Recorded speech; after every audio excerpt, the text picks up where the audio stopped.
2017년 1월 9일 잭슨 타운십의 긴급 구조 센터로 한 통의 전화가 걸려옵니다. 전화를 건 사람은 리앙 자오. 그는 다급한 목소리로 이렇게 말했어요. Jackson Township Police. Hi, yes, I need some help. Hey, what's going on? I can't find my daughter. 자신의 5살 딸 애슐리가 사라졌다고요. 리앙은 디스패처 응급전화 상담원에게 설명했습니다. 애슐리가 가족이 운영하는 식당 뒤쪽 공간에서 잠을 자고 있었고 자신은 오후 3시나 4시 이후로 딸을 보지 못했다고요. 그런데 그 순간 전화기 너머 배경에서 아내의 목소리가 들려옵니다. 아내는 곧바로 남편의 말을 정정했어요. 자신은 오후 5시까지도 애슐리를 봤다고 말입니다. 리앙은 딸이 혹시 식당 뒷문으로 나가버린 건 아닐까 걱정하고 있었습니다. 하지만 그때는 아무도 몰랐어요. 애슐리에게 벌어진 일이 단순한 실종보다 훨씬 더 어둡고 불길한 것이었다는 사실을요. 애슐리 자오는 2011년 12월 20일 뉴욕 브루클린에서 태어났습니다. 아버지는 리앙 자오, 어머니는 밍첸이었어요. 애슐리에게는 조린이라는 언니가 있었고 가족들은 그녀를 다정하게 조조라고 불렀습니다. 아버지 리앙은 중국 출신의 귀화 시민이었습니다. 그는 미국에서 20년을 살아왔고 그 시간 대부분을 뉴욕에서 보냈어요. 특히 브롱크스는 그에게 거의 고향 같은 곳이었습니다. 또 오하이오에도 많은 친척들이 있었죠. 애슐리의 어머니 밍은 미국에 오기까지 순탄하지 않은 과정을 겪었어요. 그녀는 중국에서 미국으로 불법 미입국하기 위해 누군가에게 6만 5천 달러, 하나 약 8,700만 원을 지불했다고 밝혔어요. 밍은 중국에서 초등학교 교사로 일한 적이 있었고 2009년에는 종교적 박해를 이유로 미국에 망명을 신청했습니다. 그녀는 파룬궁, 법륜공을 수행하고 있었어요. 파룬궁은 명상과 함께 불교, 도교적 가치가 섞인 영적 수련으로 알려져 있는데요. 밍은 이민국에 이렇게 진술했습니다. 처음에는 비행기를 타고 멕시코로 갔고 이후 스네이크 헤드의 도움을 받아 자동차 안에 숨어 국경을 넘었다고요.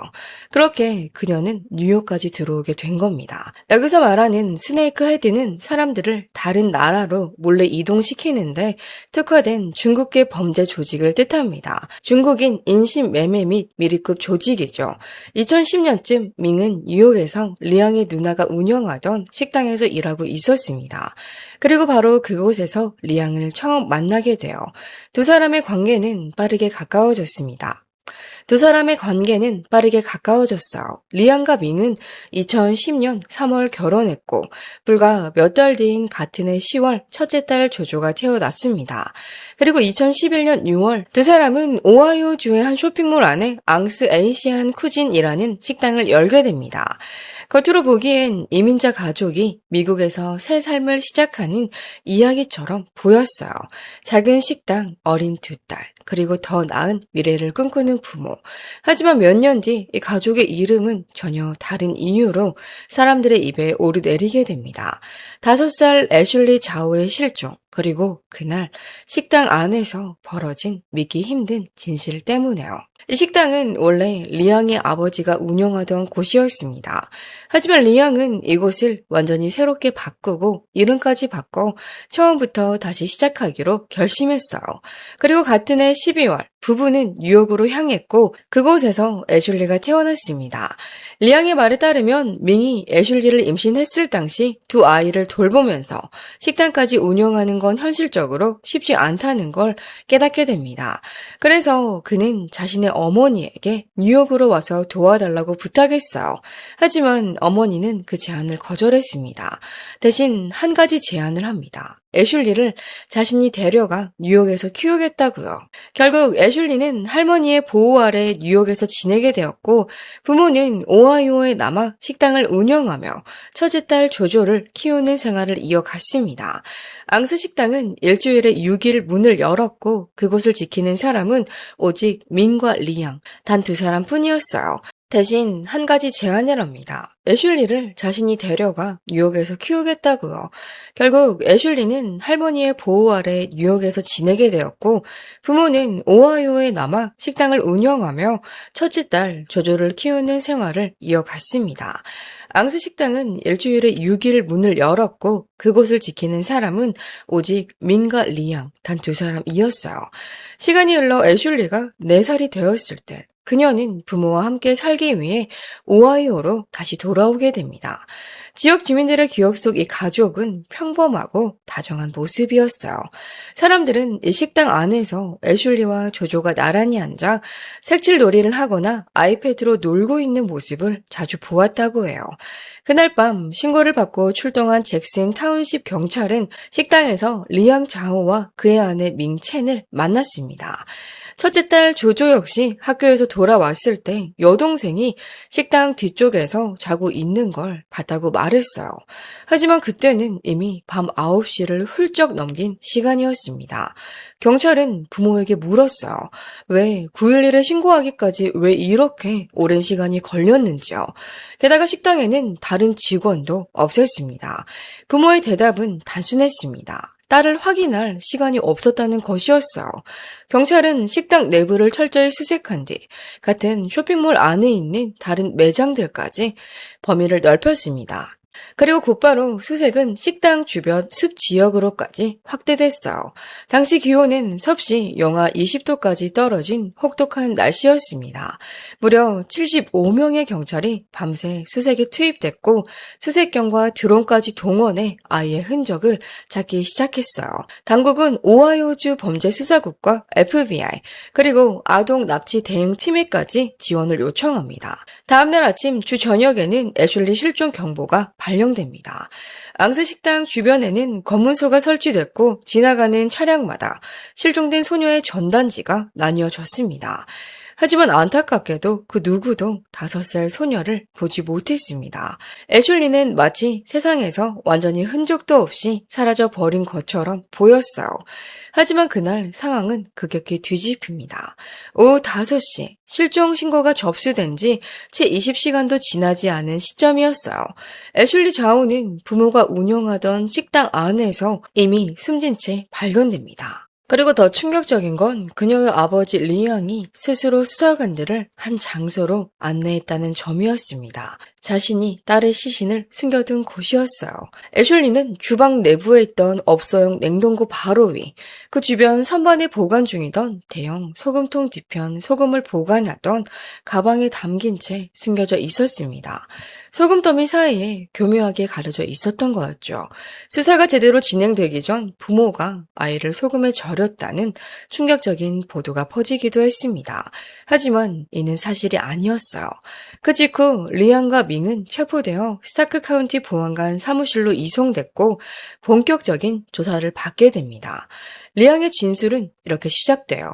애슐리가 다시 가족과 함께 살게 된 이후 문제가 끊이지 않았다고요. 그는 수사관들에게 말했습니다. 애슐리는 자신의 성도 몰랐고 자신이 남자인지 여자인지도 구분하지도 못했으며 4살이 되었음에도 배변 훈련조차 되어 있지 않았다고요. 그래서 여전히 기저귀를 착용하고 있었다고 합니다. 하지만 그의 불만은 거기서 끝나지 않았어요. 리앙은 애슐리가 제대로 서 있지도 못한다고 주장했어요. 그리고 그 모습이 아내를 짜증나게 하려고 일부러 그러는 것처럼 보였다고 말합니다. 그의 설명에 따르면 애슐리는 발끝으로 서서 거의 뛰듯이 움직였고 팔을 앞으로 쭉 뻗은 채 몸을 숙이고 있었다고 해요. 두 손을 앞으로 모으고 있는 모습은 마치 피아노를 치기 직전의 자세처럼 보였다고 합니다. 그는 계속해서 발을 바닥에 제대로 디디고 팔을 옆으로 내려라라고 말해야 했지만 애슐리는 다시 그 자세로 돌아갔다고 했어요. 그리고 또 하나의 문제, 리앙의 어머니였습니다. 그의 말에 따르면 어머니는 밍에게 계속해서 아이를 잘못 키우고 있다고 말해왔다고 합니다. 리앙은 수사관들에게 자신의 통화 기록을 확인해 보면 가족들과 거의 연락하지 않았다는 걸 알 수 있을 거라고 말했어요. 하지만 애슐리가 집으로 돌아온 이후부터는 상황이 달라졌습니다. 어머니뿐만 아니라 이모, 할머니까지 매일같이 전화를 걸어 밍의 양육 방식을 비판하기 시작했다는 겁니다. 그리고 리앙은 애슐리에게 무슨 일이 있었는지를 설명하기 전에 이렇게 덧붙입니다. 자신의 아내는 좋은 사람이며 그렇지 않았다면 결혼하지 않았을 거라고요. 또한 밍은 절대로 첫째 딸 조조에게 해를 끼칠 사람이 아니라고 강조했습니다. 조사 과정에서 리앙은 스스로 거짓말 탐지기 검사를 받겠다고 제안했지만 경찰은 굳이 그럴 필요가 없다고 판단합니다. 이미 그가 스스로 책임을 지겠다는 태도를 보이고 있었기 때문이었어요. 리앙의 진술은 이어집니다. 애슐리가 집으로 들어온 지 약 한 달쯤 되었을 때 밍이 신체적인 체벌을 하기 시작했다고 합니다. 말을 듣지 않으면 아이의 팔을 비트는 시기였어요. 리앙은 신고를 고민한 적도 있었다고 말합니다. 하지만 이미 애슐리의 몸에는 멍이 너무 많았고 그 사실이 알려지면 조조까지 잃게 될까봐 두려웠다고 했어요.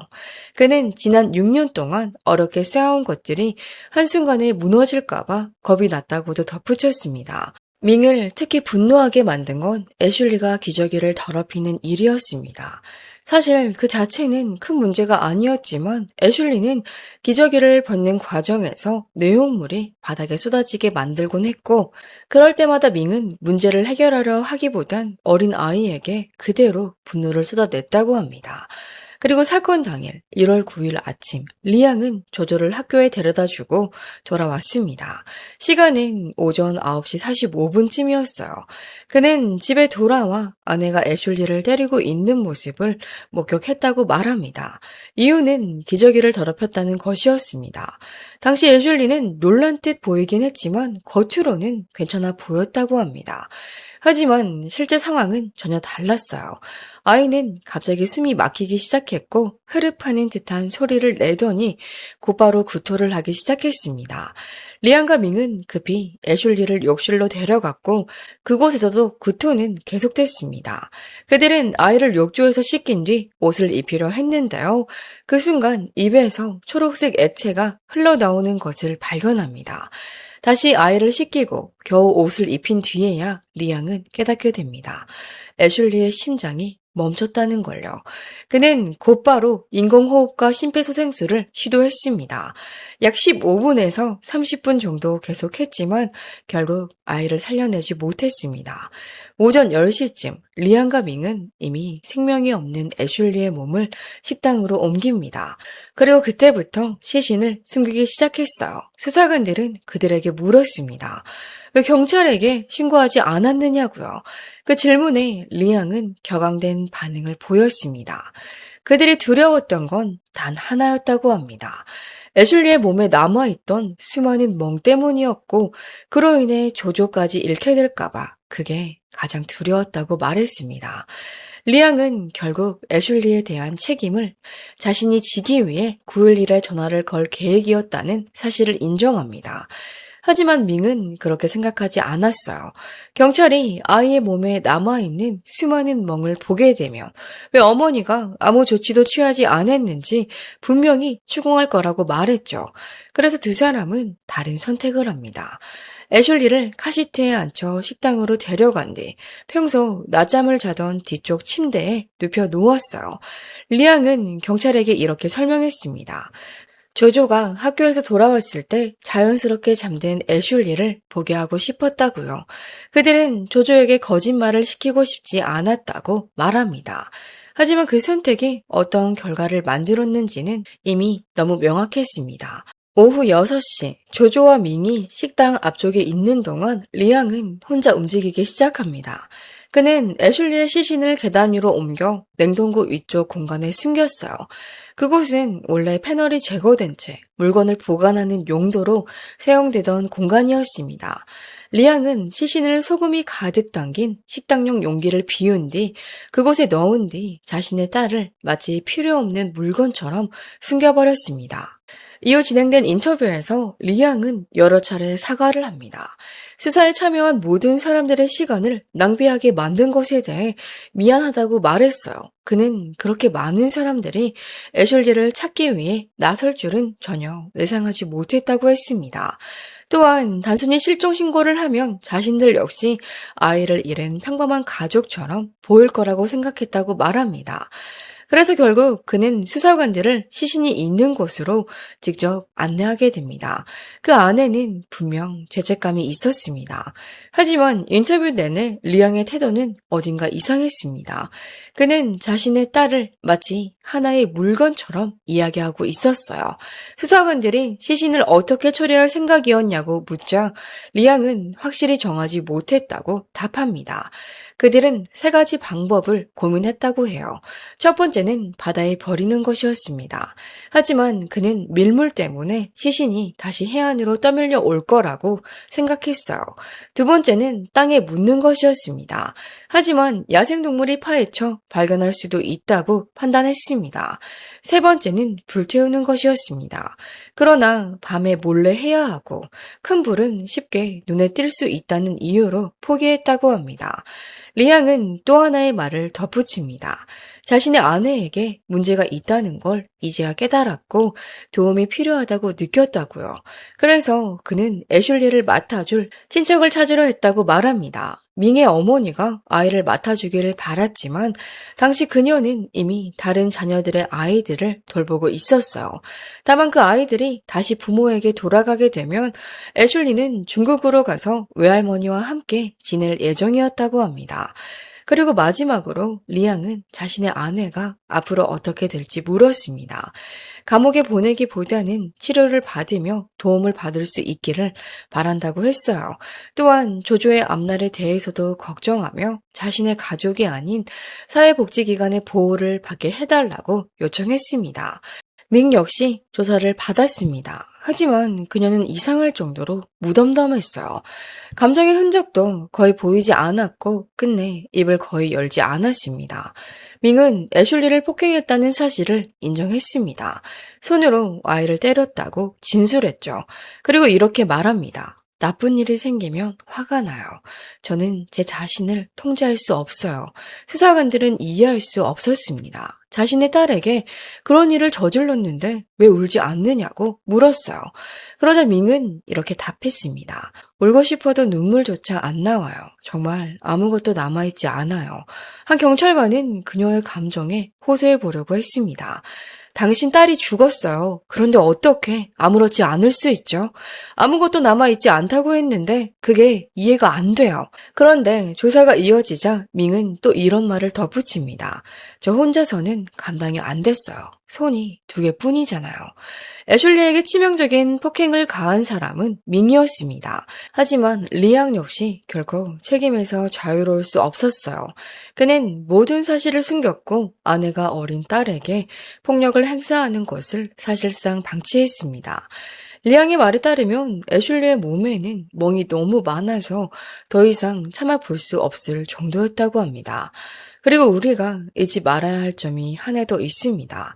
부부는 딸의 시신이 불과 몇 미터 떨어진 뒷방에 있는 상황에서도 계속 음식을 만들고 손님을 응대했습니다. 이후에는 시신을 냉동고 위쪽에 숨겨둔 채 마치 아무 일도 없었다는 듯 영업을 이어갔어요. 또한 여러 자료에 따르면 밍의 변호인은 리앙 역시 아내와 딸에게 폭력을 휘둘렀다고 주장하기도 했습니다. 하지만 이 주장은 어디까지나 추정에 가까웠습니다. 공식적인 진술은 제출되지 않았고 이 문제 역시 법정에서 다뤄지지 않았어요. 그리고 2017년 1월 11일 리앙과 밍은 체포됩니다.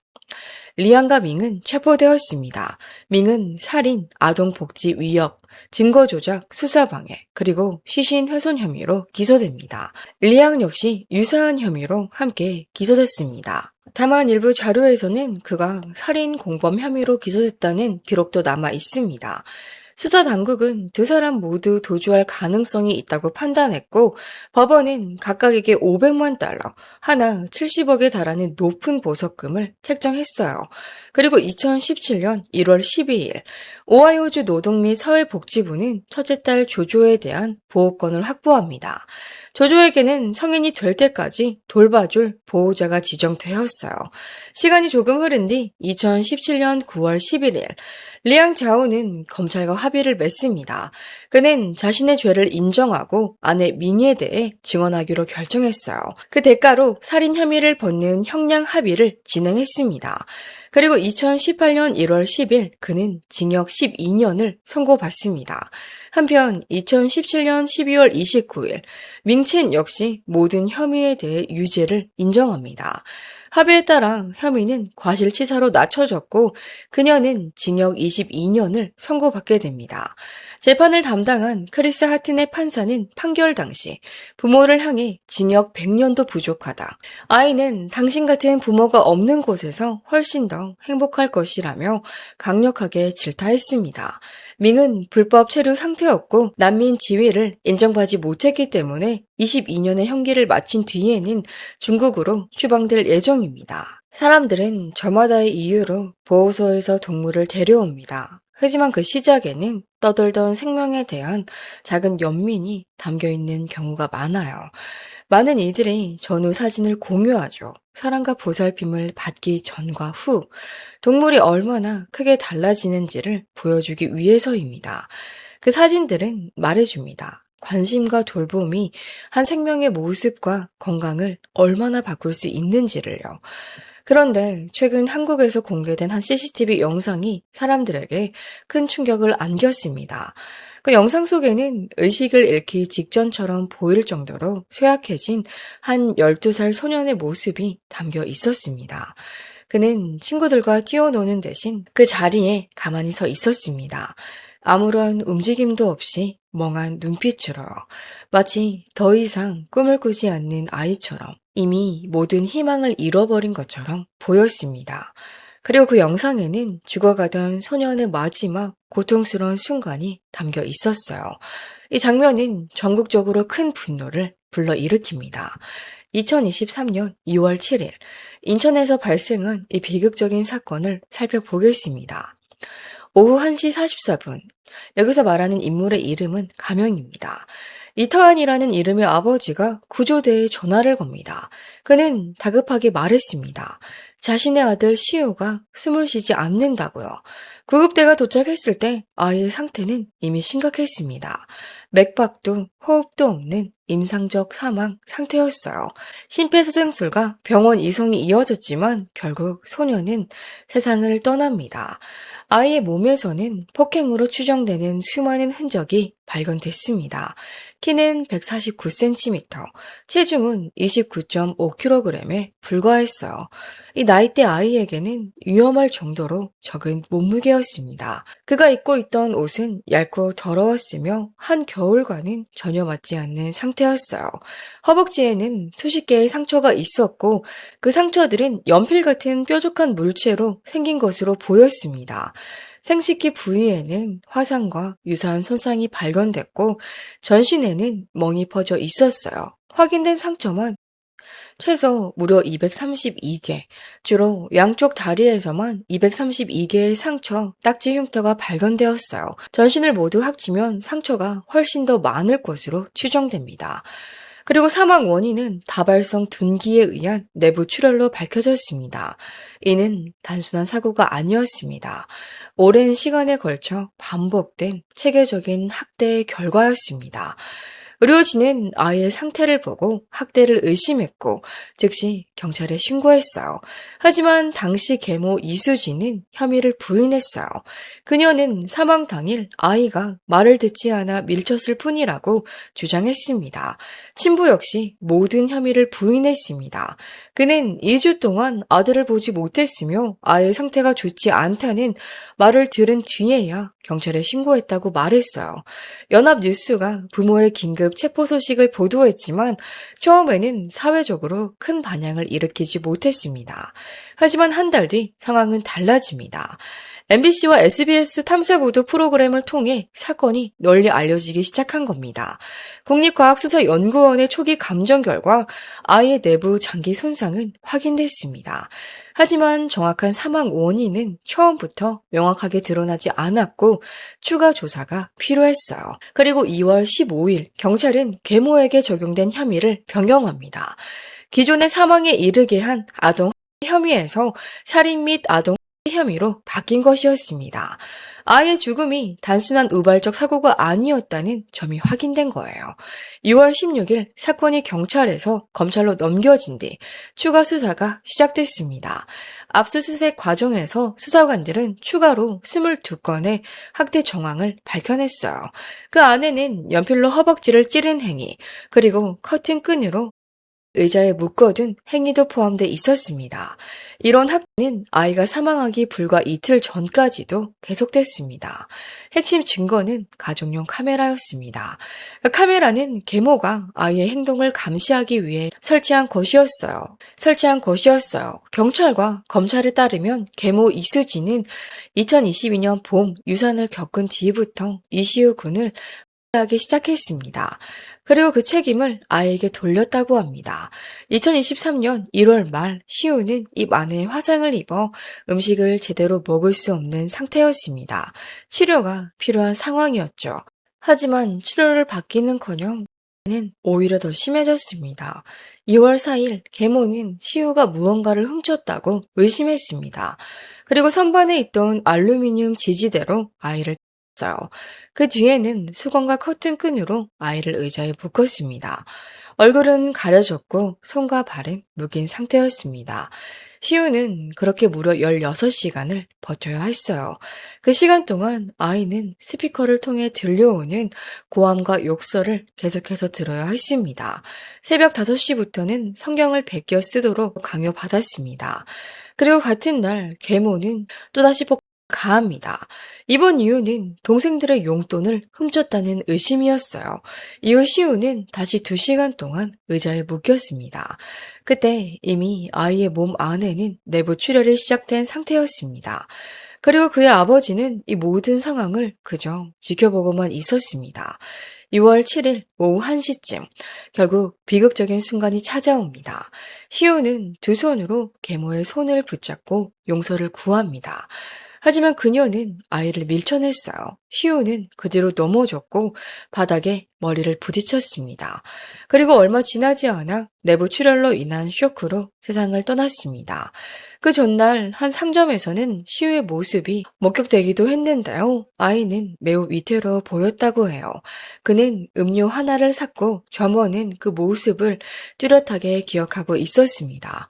얼굴은 창백했고 표정에는 힘이 전혀 없었습니다. 평범한 아이에게서 볼 수 있는 표정은 그에게서 완전히 사라져 있었습니다. 가게 직원은 시우를 또렷하게 기억하고 있었어요. 그날 시우는 계모가 부탁한 음식을 사러 왔습니다.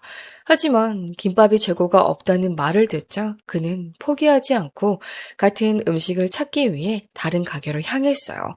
그런데 그렇게까지 해서 집으로 돌아왔음에도 계모는 오히려 그에게 소리를 질렀어요. 너 사실 TV 보고 있었던 거 아니야? 그리고 이후 화면에는 세 장의 사진이 등장합니다. 처음 사진 속 시우는 밝고 활기찬 아이였습니다. 하지만 시간이 흐를수록 아이는 점점 지쳐갔고 마지막 사진 속 시우의 눈에서는 생기가 완전히 사라져 있었어요. 사람들의 분노는 극에 달했습니다. 특히 사건이 일어나기 2달 전부터 시우가 학교에 가지 않았다는 사실이 알려지면서 분노는 더 커졌어요. 부모는 그 이유를 필리핀 유학을 준비하고 있기 때문이라고 설명했습니다. 그래서 아무도 시우가 어떤 상황에 누워 있는지 알지 못했죠. 시우의 아버지는 성공한 사업가로 알려져 있었습니다. 그는 부동산, 자동차 판매, 인테리어 디자인 사업을 하고 있었고 상당한 재산도 가지고 있었어요. 이혼 후 10개월 만에 그는 42세였던 이수진과 재혼했습니다.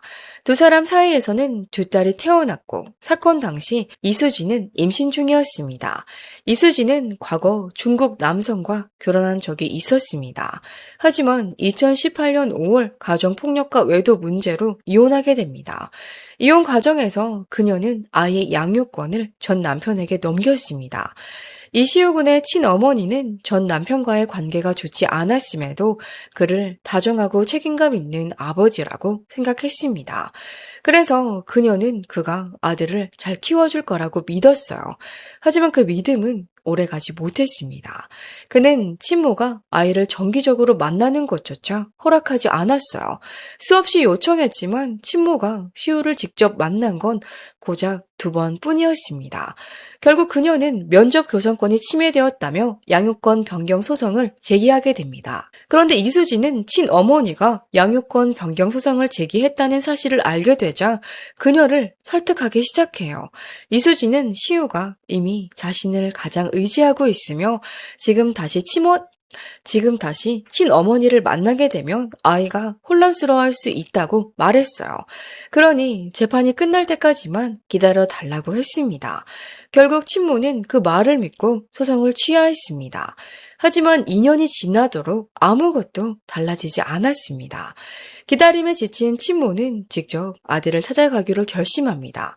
그때가 2022년 5월이었습니다. 그녀는 시우가 다니던 학교를 찾아갔어요. 하지만 시우는 어머니를 보자마자 곧바로 집에 전화를 걸어 이 사실을 계모에게 알렸어요. 그리고 계모의 지시에 따라 시우는 친어머니와 대화하는 것을 거부했습니다. 그로부터 9개월 뒤 친모는 자신의 아들이 세상을 떠났다는 소식을 듣게 됩니다. 이후 밝혀진 사실은 더 안타까웠습니다. 시우는 어머니를 얼마나 그리워했는지 그 마음을 쪽지에 접어 남기고 있었어요. 그날 친모의 친구는 그냥 아이를 데려오라고 조언하기도 했습니다. 하지만 계모 이수진이 이를 막았습니다. 이수진은 교회 활동에 적극적으로 참여하는 사람이었습니다. 스스로를 신앙심이 깊은 사람이라고 여겼고 집사로 봉사하며 해외 봉사활동에도 참여했어요. 겉으로 보기엔 모범적인 신앙인의 모습이었습니다. 하지만 나중에 밝혀진 바에 따르면 이런 활동들은 오히려 자기 과시에 가까웠습니다. 어릴 때부터 그녀를 알고 있던 사람들은 이수진이 거짓말을 자주 했다고 말합니다. 특히 자신을 더 부유해 보이게 하려 할 때 그랬다고 해요. 이수진의 영향으로 남편은 성형수술까지 받았고 두 사람 모두 외모와 타인의 시선에 비치는 모습에 강하게 집착하고 있었습니다. 전문가들은 완벽한 가족 이미지를 유지하려는 집착이 이수진이 친어머니와 아이의 만남을 막은 이유 중 하나라고 분석했습니다. 그녀는 주변 사람들에게 모범적인 아내이자 헌신적인 어머니로 보이고 싶어 했어요. 심지어 자신이 낳지 않은 아이까지 잘 키우는 사람처럼 보이는 것, 그게 중요했던 겁니다. 그래서 그녀는 시우와 함께 가족 사진을 찍었고 그를 버클리로 유학 보내겠다고 주변에 선전포고를 하듯 이런 이야기들을 자주 했다고 합니다. 하지만 실제로는 전혀 달랐습니다. 그녀는 시우를 분명하게 차별하고 있었고 자신의 행동이 폭력이 아니라 훈육이라고 믿고 있었어요. 그리고 친어머니의 존재는 그녀가 만들어온 이미지에 균열을 낼 수 있는 요소였습니다. 그것이 이수진에게 큰 분노를 불러일으켰습니다. 보험 관련 문서를 통해 친어머니는 또 하나의 사실을 알게 됩니다. 이수진이 2018년부터 시우가 사망할 때까지 정신과 약물을 복용해 왔다는 것이었습니다. 당시 이수진은 전문가에게 아이에게 주의력 결핍이 있고 자주 화를 내며 친구들과 갈등을 겪는다고 주장했습니다. 하지만 전문가들의 판단은 달랐는데요. 그 증상은 ADHD가 아니라 부모의 이혼으로 인한 외상 후 스트레스와 관련된 것으로 보인다고 결론 지었습니다. 심리 상담 과정에서 드러난 사실도 충격적이었습니다. 시우는 자주 모든 잘못을 자신의 탓으로 돌리고 있었어요. 아마도 오랫동안 반복된 꾸지람과 압박 때문이었을 겁니다. 부모의 이혼과 새로운 형제의 탄생이요. 시우는 계모에 의해 보호자 없이 필리핀으로 보내지기도 했습니다. 이웃들의 증언에 따르면 그곳에서 돌아온 이후 시우는 눈에 띄게 변했습니다. 점점 말수가 줄었고 항상 우울해 보였으며 집안일을 도맡아 하기 시작했다고 해요. 쓰레기를 분리하고 음식을 가져오고 어린 동생들을 돌보는 일까지. 겉으로는 유학이라고 불렸지만 실제로는 또 다른 형태의 학대에 가까웠습니다. 이후 이수지는 말을 듣지 않으면 다시 그곳으로 보내겠다고 협박하기도 했습니다. 일부 전문가들은 이수진이 양육권을 유지하려 했던 이유가 단순히 이미지 때문만은 아닐 수 있다고 봤습니다. 아동수당이나 다자녀 지원금 같은 경제적인 이유도 적용했을 가능성이 있다는 겁니다. 정신과 전문의들은 이수진에게 자기애적 성향을 포함한 심각한 성격 장애의 징후가 보인다고 지적했습니다. 그리고 남편과의 갈등에서 생긴 분노를 아이에게 전가했을 가능성도 제기됐는데요. 직접적인 가해자는 계모였지만 아버지 역시 책임에서 자유롭지 않습니다. 목격자들에 따르면 그는 성격이 급했고 아이 앞에서 거칠게 욕을 하는 경우도 많았다고 합니다. 한 번은 시우가 친구와 다툰 뒤 상대 아이의 어머니가 항의하자 아버지는 상황을 제대로 확인하지도 않은 채 이웃들이 보는 앞에서 아들을 심하게 꾸짖었습니다.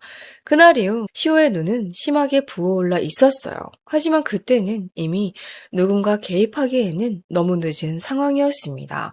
경찰 조사 당시 부부는 모든 혐의를 부인했습니다. 아이 몸의 멍은 스스로 만든 것이라고 주장했어요. 하지만 이후 조사에서 그들은 일부 폭행 사실을 인정했고 사망 당일에도 폭행이 있었다는 점을 시인합니다. 첫 재판은 4월 13일에 열렸습니다. 이 자리에서 계모 이수지는 살인의 고의성을 끝까지 부인했습니다. 계획된 범죄가 아니라 훈육 과정에서 벌어진 사고였다고 주장했어요. 또한 유산과 임신으로 인해 신체적으로 약해져 있었고 공황 발작까지 겪고 있었다고 말했습니다. 그녀의 주장에 따르면 통제력을 잃은 상태에서 아이를 훈육하려다 이 사건이 벌어졌다는 것입니다. 2023년 6월 이수지는 교도소에서 태어난 아이를 안고 법정에 출석했습니다. 부검 사진을 확인한 이후에도 그녀는 지속적인 학대는 인정했지만 살인의 고의성만큼은 끝까지 부인했습니다. 그녀는 말했습니다.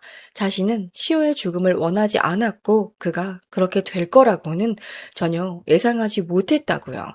친아버지는 폭행 사실 자체는 인정했습니다. 하지만 아이를 지속적으로 방치했고 부모로서의 책임을 다하지 않았다는 혐의는 끝까지 부인했어요. 그리고 7월 15일 검찰은 계모에게 사형을, 아버지에게는 징역 10년을 구형합니다. 하지만 한 달 뒤인 8월 25일 법원의 판단은 달랐습니다. 계모에게는 1심과 2심에서 징역 17년, 아버지에게는 징역 3년이 선고됐습니다. 왜 이런 결과가 나왔을까요? 범행이 모두 집 안에서 은밀하게 이루어졌기 때문에 검찰은 살인의 고의성을 명확하게 입증하지 못했습니다. 결국 법원은 살인이 아닌 과실치사로 판단하게 됩니다. 한편 계모 이수진의 재판 결과는 달라지게 됩니다. 이후 대법원에서 아이의 신체 상태와 수법을 고려할 때 살인의 미필적 고의가 인정될 수 있다며 사건을 서울 고법으로 파기환송했고 2025년 1월 재판부는 아동학대 살해 혐의를 인정하여 형량을 징역 30년으로 대폭 높였으며 대법원에서 이 판결이 최종 확정되었습니다. 한편 아버지는 사건 전 일주일에서 2주 동안 아들을 보지 못했다고 주장하며 책임을 아내에게 돌리려 했습니다. 하지만 감정 결과는 달랐습니다. 아이의 몸에 남아있던 대부분의 상처와 멍이 바로 그 시기에 생긴 것으로 밝혀졌고 이는 그 역시 폭행에 가담했을 가능성을 보여주는 중요한 증거가 됐습니다. 재판 과정에서 친어머니는 눈물을 흘리며 더 강한 처벌을 호소했습니다. 그런데 계모는 오히려 자신의 교회에 선처를 요청했습니다. 하지만 교인들 가운데 그녀를 공개적으로 지지하는 사람은 아무도 없었습니다. 이 사건은 다시 한번 아동 보호 시스템의 중요성을 보여주었습니다. 아이가 한쪽 부모와 함께 살고 있든 혹은 새로운 가정에서 지내고 있든 국가는 반드시 그 아이의 안전을 지켜야 합니다. 하지만 이 사건에서는 여러 중요한 부분이 놓쳐지고 있었습니다.